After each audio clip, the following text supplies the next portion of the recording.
저는 오늘 함께 말씀을 나눈 이 본문 말씀을 근거로 해서 영원한 행복의 초대라고 하는 제목을 가지고 잠시 한번 은혜의 말씀을 나누겠습니다.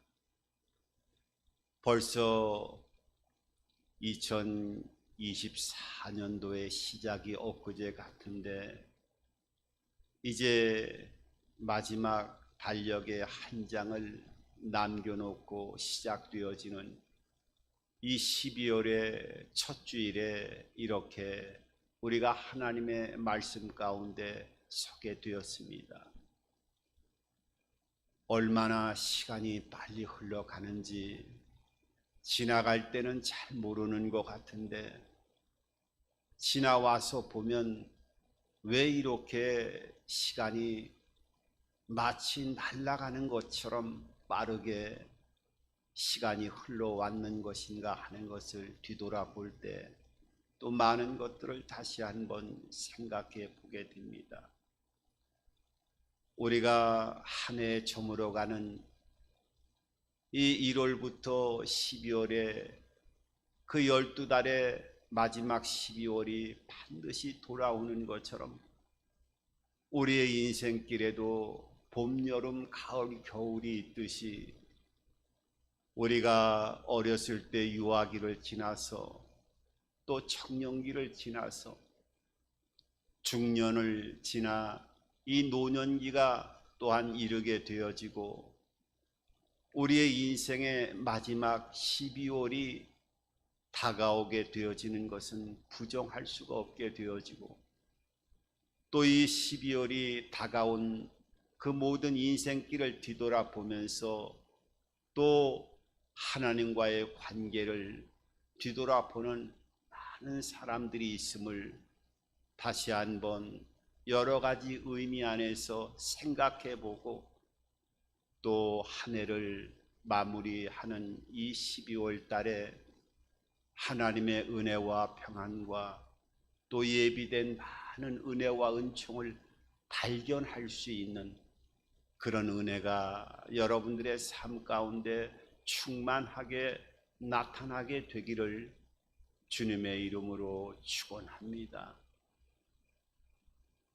어떤 젊은 20대의 청년이 이제 갑작스레 죽음을 맞이해서 천국으로 가게 되어졌어요. 이게 하나님을 만나게 되어졌는데 이 20대의 청년은 하나님 앞에 그렇게 얘기를 했습니다. 하나님, 저는 20대에 아주 청춘에 꿈이 많고 많은 계획을 갖고 있었던 청년인데 하나님, 저같이 꿈 많은 사람을 이 젊은 나이에 꼭 하늘나라로 불러 올려야 되겠습니까? 저에게 어떤 기회를 다시 한번 주면 좋지 않겠습니까? 그 얘기를 듣고 하나님께서 그래, 네가 그렇게 꿈이 많은 젊은 청년을 또 하늘나라로 불리운 거에 대해서 네가 여러 가지 안타까움을 갖고 호소연을 한다고 하면 그럼 한번 기회를 주겠다 하면서 다시 한번 열심히 삶을 살아가야 된다 하면서 하나님께서 생명을 다시 회복을 시켜 주셨어요. 그때 회복되면서 이 청년은 하나님 앞에 그렇게 얘기를 합니다. 하나님, 나중에 다시 천국에 부를 때에는 저에게 사인을 주십시오. 저를 하늘나라로 부른다라고 하는 이런 여러 가지 증표를 주시고 저에게 후회 없이 하늘나라로 올 수 있도록 저에게 사인을 주시고 저를 불러주신다고 하면 저는 후회 없이 이 땅을 떠나서 하나님 품으로 올 것입니다 하면서 하나님 앞에 말씀을 드리고 새 생명을 얻게 되어졌어요. 그리고 그 20대의 삶을 또 청춘의 불꽃이 튈 정도로 열심히 삶을 살아가게 되어지고 중년이 되어지고 또 노년이 되어져서 이제 죽음을 맞이하게 되어졌고 하나님 앞에 나아가게 되어졌습니다. 그때 이 청년이 또다시 하나님 앞에 얘기하는 거예요. 하나님, 제가 이 땅을 잘 살다가 왔습니다마는 이왕이면 제가 예전에 말씀을 드렸지 않습니까? 제가 하나님께서 이 땅을 또 하늘나라로 올리올 때는 저에게 증표를 분명하게 주시라고 했는데 저에게 어떤 표식도 안 주면서 저를 이렇게 준비하지 못하게 해서 부르시면 어떻게 합니까? 라고 항변을 하니까 하나님이 그렇게 대답을 해 주시더랍니다. 내가 너에게 얼마나 많은 사인을 해 줬느냐. 네가 50이 넘어갈 때, 너 50대에 들었을 때 뭐라고 얘기를 했니? 내가 눈이 침침하기 시작했고 어깨가 결리다고 내 입으로 얘기하지 않았느냐? 또 60대 줄에 한참 넘어섰을 때, 중간 넘어갈 때에는 내가 스스로 거울을 보면서 내 스스로의 그 모습을 보면서 이제 나도 많이 늙었구나 하는 것을 내 입술로 네가 스스로 토설하지 않았느냐? 내가 70줄에 들었을 때 내가 뭐라고 얘기를 했느냐? 내 주변에 있는 사람들이 한 사람, 두 사람 세상을 떠나가게 되어질 때 내 입으로 내가 스스로 고백하기를 나도 이제 갈 때가 됐구나 하는 얘기를 네 입술로 얼마나 많이 이야기를 했는지 내가 다 듣고 있었단다. 그 얘기를 듣고 나서는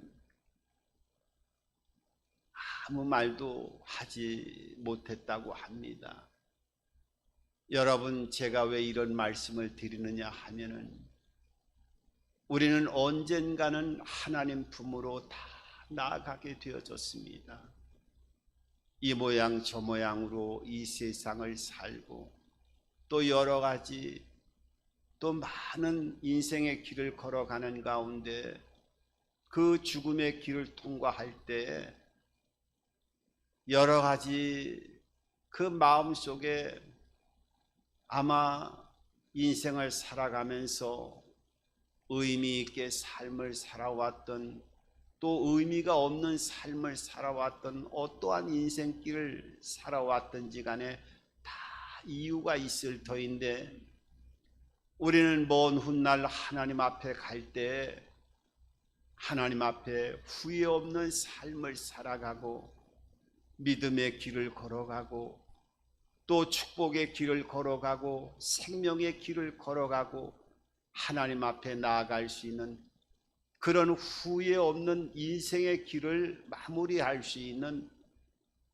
아름다운 인생길이 되어지는 저와 여러분들의 삶이 되어졌으면 하는 그런 바람 속에서 오늘 이 12월 이제 저물어가는 2024년도에 이 첫 주일 성찬 예배를 통해서 오늘도 하나님 말씀을 통해서 깨닫고 그 깨닫는 은혜를 통해서 우리의 영원한 생명을 준비할 수 있는 깨어있는 시간이 되어지기를 다시 한번 주님의 이름으로 축원을 드립니다. 오늘 이 마태복음 22장에 있는 말씀은 혼인잔치의 비유라고도 표현을 할 만큼 왕이 그 아들의 결혼식을 통해서 천국은 마치 왕이 아들의 결혼 잔치를 배설하는 것과 같다라고 하는 표현을 통해서 여러분 우리가 인생을 살아가면서 또 여러 경사가 있겠지만은 자녀가 성장을 해서 또 출가를 한다고 하는 것, 많은 사람들의 그 축하를 받으면서 새로운 가정을 꾸려나간다고 하는 것은 아마 개인의 큰 경사이기도 하지만 가정의 경사이기도 하고 또 주변의 많은 사람들에게 큰 기쁨으로 다가오는 잔치가 아마 이 결혼식의 잔치, 혼인잔치가 아닐까 하는 생각을 해보게 되어집니다. 천국이라고 하는 것은 이렇게 혼인잔치와 같이 기쁨과 은혜가 넘치는 그런 곳이 천국이 되어진다고 하는 것을 비유로 말씀하시면서 오늘 이 천국잔치에는 우리가 일반적으로 결혼식을 하려고 하면 또 뭐 여러 가지 의미도 있고 이유도 있습니다만은 뭐 친한 분들과 꼭 가야 될 분들 사이에서는 뭐 당연히 참석을 하고 축하를 합니다만은 또 관계가 또 친한 사이도 아니고 어중찡쭉한 상태가 되어졌을 때는 참 여러 가지 가는 곳도 쉽지 않은 그런 모습을 보게 되어지는데 아마 그것이 여러 가지 이제 축하 격려금 때문에도 아마 그런 부분이 있지 않을까 생각이 됩니다만은 오늘 하나님께서 이 혼인잔치를 이 결혼잔치를 천국의 잔치를 배설할 때에는 그런 부담감이 없도록 오늘 성경에 보니까 살찐 소와 모든 것들을 아주 풍성하게 하나도 준비해 가지고 올 것이 없을 정도로 준비가 다 되어졌다라고 하는 것을 오늘 성경 본문 4절에 이렇게 말씀하고 있는 것을 보게 되어집니다. 다시 다른 종들을 보내며 이르되 청한 사람들에게 이르기를 내가 오찬을 준비하되 나의 소와 살찐 짐승을 잡고 모든 것을 갖추었으니 혼인잔치에 오소서 하라 하였더니, 그러니까 모든 것들을 아주 다 준비한 상태에서 이제 잔치에 참여할 수 있도록 많은 사람들의 그 이 잔치를 알렸는데 오늘 성경에 보게 되어지면은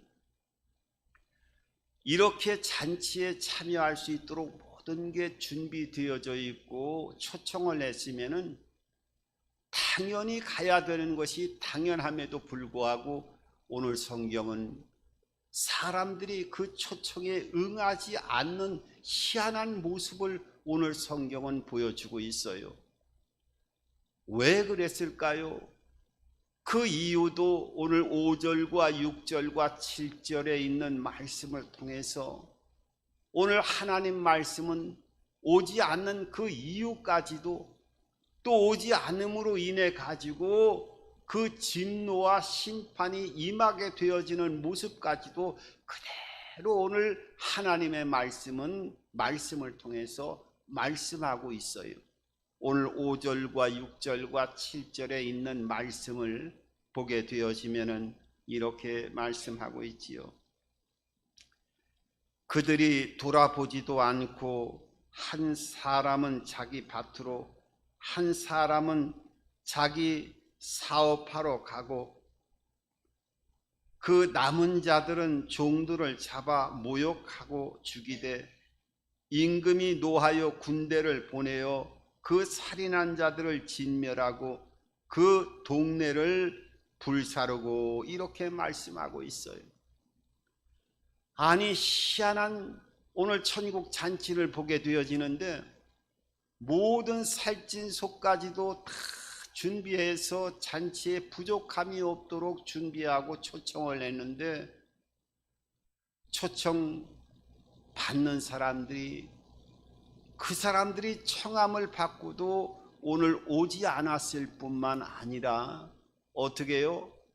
그 청하러 간 종들까지 죽여버리게 되어지고 나중에는 아들까지 보내갖고 소식을 알렸는데 아들까지도 죽임을 당하는 모습을 오늘 성경은 말씀하고 있습니다. 참 희한한 천국 잔치지요. 오늘 이것은 그 당시에 하나님께서 선민으로 택해서 구별하였던 하늘나라의 천국 백성으로 성별했던 유대인들에 대한 심판을 말씀하고 있는 것을 비유적으로 말씀하고 있습니다. 하나님께서 이스라엘 백성들을 택하고 이스라엘 백성들이 끊임없이 패역의 길로 갔을 때 하나님은 예언자들을 끊임없이 보냈고 선지자들을 보내서 하나님의 말씀을 계속적으로 들려줬음에도 불구하고 그 예언자 선지자들을 오늘 종들을 잡아 죽인 것처럼 계속적으로 선지자들을 핍박했고 예언자들을 잡아 죽였어요. 그것도 부족해서 어떻게 해요? 아들까지 보냈는데 그 아들까지도 십자가에 매 달아서 온몸에 피를 다 쏟게 해서 아들까지 죽이게 되어지니 그 왕의 입장에서는 얼마나, 이 왕은 하나님을 비유하고 있습니다마는 얼마나 하나님께서 진노했는지 오늘 성경에 보면은 군대를 보내가지고 모든 그 악한 사람들을 다 진멸하고 그 동네까지 불살랐다고 말씀하고 있습니다. 여러분, 이것은 그대로 예수님의 사후에 이스라엘 백성들이 그 아들까지 십자가에 죽이는 그 안타까운 패역의 그 모습을 통해서 AD 70년에 로마의 디도 장군에 의해서 이 예루살렘이 완전히 불타게 되어지고 예루살렘 성조차도 너희가 돌 위에 돌 하나도 남지 아니하리라고 말씀하신 것처럼 그 동네가 진멸되어지고 불살리게 되어졌다고 하는 것이 오늘 예수님이 말씀하신 이후에 그대로 다 이루어지고 성취되어지는 심판의 모습을 그대로 보여주고 있어요. 그리고 나서 하나님께서 이 천국 잔치를 중단한 것이 아니라 천국 잔치를 그대로 다시 한번 시작을 해야 되는데 이 천국 잔치를 어떻게 해요? 그 종들을 죽이고 아들을 죽인 그 모든 사람들을 하나님께서 심판했기 때문에 이번에는 그 유대인들을 뛰어넘어서 오늘 뭐라고 말씀하고 있느냐 하면 8절과 9절과 10절에 보게 되어지면 이제는 뭐라고 말씀하면 이에 종들에게 이르되 혼인잔치는 준비되었으나 청한 사람들은 합당하지 아니하니 네거리 길에 가서 사람을 만나는 대로 혼인잔치에 청하여 오라 한데 10절에 종들이 길에 나가 악한 자나 선한 자나 만나는 대로 모두 데려오니 혼인잔치에 손님들이 가득한지라 이렇게 말씀하고 있어요. 그러니까 이번에는 그 청하지 않는 종들을 잡아 죽이고 아들까지 죽이진 사람들을 다 하나님께서 심판하고 그 이스라엘 백성들을 진멸하고 완전히 예루살렘 성까지 모든 것을 불태우고 다 심판한 이후에는 그 잔치를 중단하지 않고 어떻게 해요? 다시 사람들을 청했는데 그 청하는 사람들을 어떻게 얘기합니까? 네거리 길에 가갖고 악한 자나 선한 자나 이번에는 사람을 가릴 것도 없이 다 강권하여 데리고 오라고 말씀하고 있어요. 그래서 이 잔치집에 사람들을 채웠더니 어떻게 해요? 가득 채워졌다고 성경은 말씀하고 있습니다. 여러분, 선한 자나 악한 자나 구별할 것 없이 네거리의 길에 가서 누가복음의 성경에는 산길이나 어떤 곳에 가서라도 모든 사람들을 다 강권해서 데리고 오라고 말씀하고 있어요.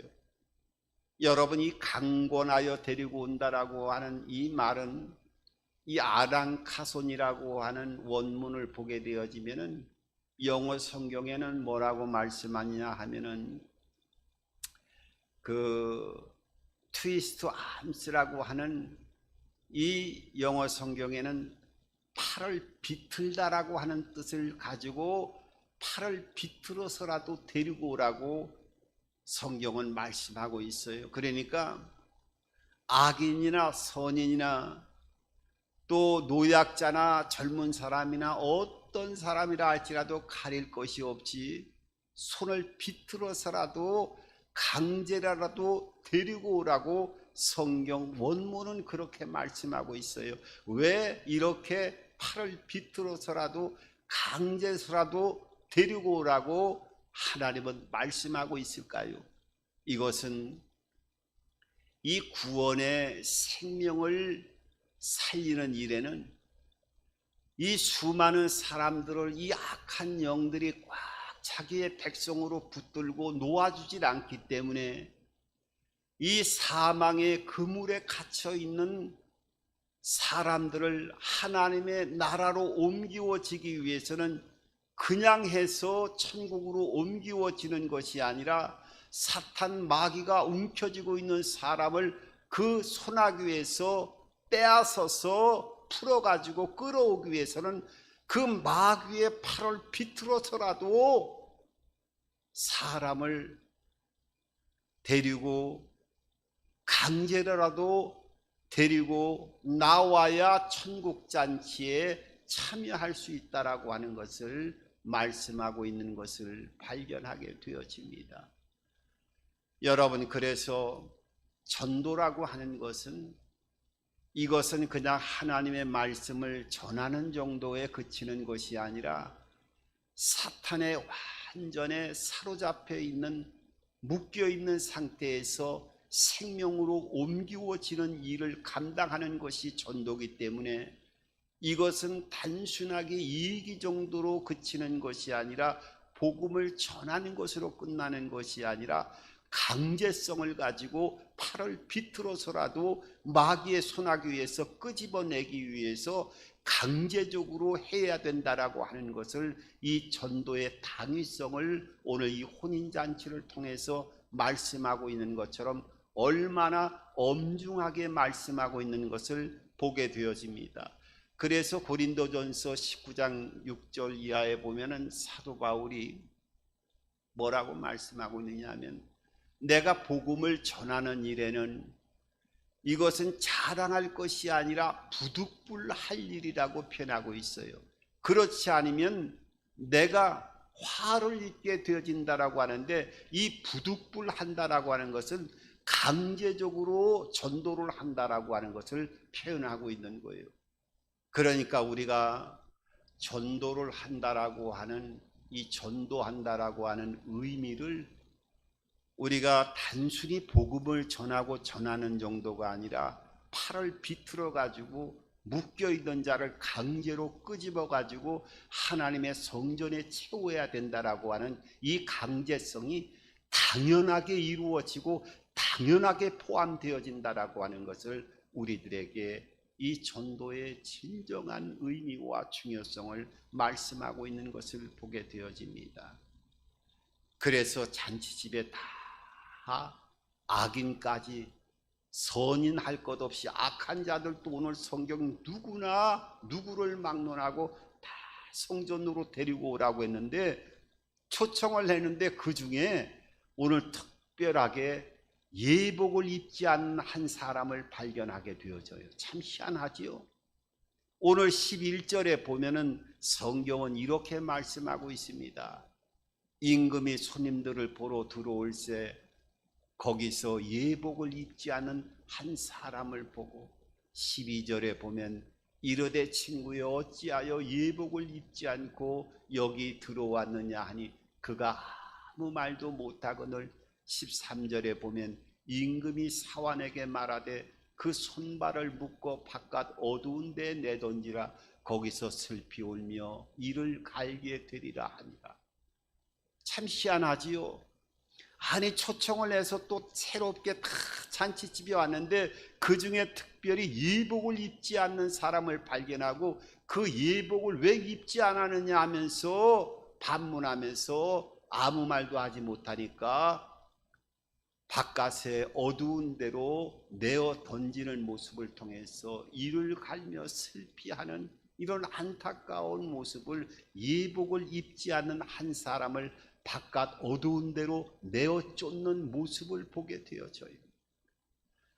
여러분, 옛날에 고대 근동에는 왕을 아련할 때에는, 왕의 면전으로 들어갈 때는 왕궁 입구에서 왕에게 만나서 아련할 때는 왕이 주는 옷을 갈아입고 들어가서 왕을 아련하게 되어졌다고 합니다. 그러니까 그냥 내가 입던 옷이 아무리 좋은 옷이라 할지라도 왕에게 가서 아련하는 것이 아니라 왕의 규칙대로, 그 예법대로 왕궁에서 그 왕이 주는 옷이 어떤 옷이든지 간에 그 옷을 입고 들어갈 때만이 왕과의 관계가 이루어지고 대화를 하고 아련할 수 있게 되어지고, 만약에 그럼에도 불구하고 왕이 주는 옷을 입고 들어가지 않았을 때에는 이건 반역을 꾀하는 자세다 해서 그 아련을 원하는 사람을, 이것을 이 사람의 생명을 취할 수 있는 그런 법들이 있었다는 거예요. 그러니까 이 예복이라고 하는 것은, 이것은 좀 신학적으로 보면 우리가 예수 그리스도를 믿을 때 그 예수 그리스도를 믿음 안에서 주어지는 의의 옷을 표현하고 있어요. 그러니까 예수님을 믿는다고 하는 것은 우리가 십자가의 보혈과 그 대속의 은혜를 경험하고 그 십자가의 보혈의 은혜를 믿는 거예요. 그런 믿게 되어질 때 그 믿음 속에서 그 핏값을 대신할 수 있는 어떤 것이 주어지는데, 그것을 신학적으로 의의 옷이라고 표현하고 있는 거예요. 그러니까 하나님의 자녀에게 내가 예수 믿어서 생명을 얻게 되어지면 눈에 보이지 않지만은 믿음의 옷, 생명의 옷, 이것을 의의 옷이라고 표현하고 있는데, 이 의의 옷은 요한계시록 19장에 보면은 세마포를 뜻하기도 하고, 이 세마포는 옳은 행실이다 이렇게 표현해서, 내가 예수 믿고 예수의 피로 영원한 생명을 얻었다고 하면 우리의 생활 자체가 완전하게 세마포를 입고 깨끗한 삶을 살아가는 행실을 통해서 내면적인 모든 마음과 생각이 삶의 현장에서 그리스도의 의의 옷을 입은 하나님의 자녀의 삶의 모습이 나타나야 된다라고 하는 것을, 이 예복을 입은 자의 의미의 삶을 다시 한번 삶 속에서 예표하고 있는 것을 발견하게 되어집니다. 그래서 우리가 예수를 믿으면은 우리의 심령을 새롭게 해서 변화를 받아서 하나님이 원하시는 진리와 의의 길을 걸어가게 되어지고, 너희가 육신대로 살면 반드시 죽을 것이로되 영으로 육의 행실을 죽이면 살 것이라고 말씀한 것처럼 우리가 새로운 삶을 살아가게 되어지는 거예요. 그래서 우리가 하나님의 자녀로서 구원받은 그 요한복음 5장 24절 이하에 있는 것처럼, 내 말을 듣고 나를 보내신 이를 믿는 자는 영생을 얻었고 심판에 이르지 아니하니 사망에서 생명으로 옮겨졌느라 하는 그리스도의 피를 통한 대속의 은혜를 통한 영원한 생명이 시작되어진 구원받은 자에게는 영생이 주어질 것이 아니라 벌써부터 그 생명과 접붙임을 통해서 영원한 생명이 삶 속에서 시작이 되어진 것이고, 그 시작되어진 삶 속에서 많은 예비하신 은혜와 축복이 임하게 되어지고, 죽음 이후에는 영원한 생명으로 나아가게 되어지는 그 은총 속에서 우리가 이 땅에서도 그리스도의 의의 옷을 입고 나타나는 삶의 현장에서 옳은 행실로 오늘 예복을 입은 자의 삶을 살아가야 될 것을 오늘 이 예복의 의미를 통해서 우리들에게 말씀하고 있어요. 그러니까 구원받은 자에게는 반드시 그 모습이 나타나야 된다는 것입니다. 여러분, 오늘 제일 중요한 것은 오늘 이 성찬을 통해서 우리 14절에 이렇게 말씀하고 있어요. 14절에 보면 칭함을 받은 자는 많되 택함을 입은 자는 적으니라고 말씀하고 있어요. 여러분, 수많은 사람들이 그리스도의 초청을 받지만은 초청을 받은 자보다 택함을 받은 자는 극히 적다는 거예요. 오늘 이 성찬 예배를 통해서 우리는 흰 옷을 입은 천국잔치에 예복을 입은 의의 옷을 입은 그리스도의 생명의 자녀라고 하는 것을 여러분들 잊지 마시기 바랍니다. 그리고 우리는 초청받은 거에 그치는 것이 아니라 택함을 받은 자임을 이 성찬을 통해서 다시 한번 고백하고 확신을 갖는 시간이 되어지기를 바랍니다.